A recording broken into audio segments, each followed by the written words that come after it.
বৎসর নাটকের ৯ নম্বর পর্বের আপডেট ও রিভিউ ভিডিওতে আজকে সবাইকে স্বাগতম। আজকে জানাতে চলেছি বৎসর নাটকের ৯ নম্বর পর্বটি কবে আসবে এবং এই ৯ নম্বর পর্বে কি কাহিনী ঘটে যাবে সবই জানতে পারবেন আজকের ভিডিওতে। তাই আজকের এই ভিডিওটি মনোযোগ সহকারে সম্পূর্ণ দেখুন।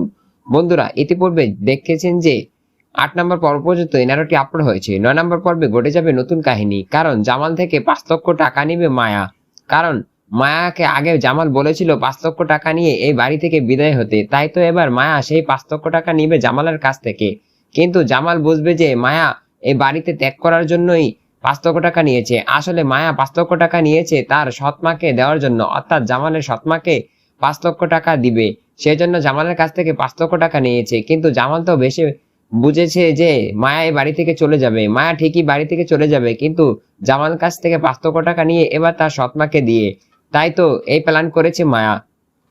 কিন্তু মায়া কিন্তু জামালকে মনে মনে অনেক ভালোবাসে, কিন্তু জামাল সেটা বুঝতে পারছে না তার সৎ মায়ের জন্য।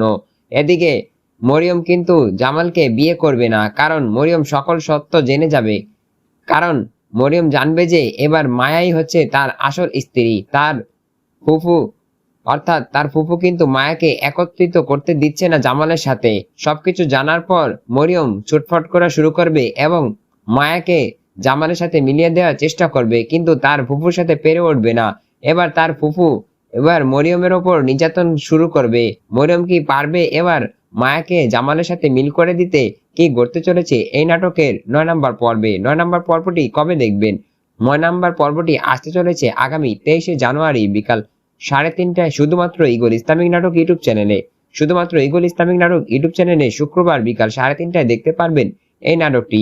আপনারা যারা সবার আগে নাটকটি দেখতে চান তারা আমাদের এই চ্যানেলের পাশে থাকুন এবং ঈগল ইসলামিক নাটক ইউটিউব চ্যানেলটি সাবস্ক্রাইব করে রাখুন।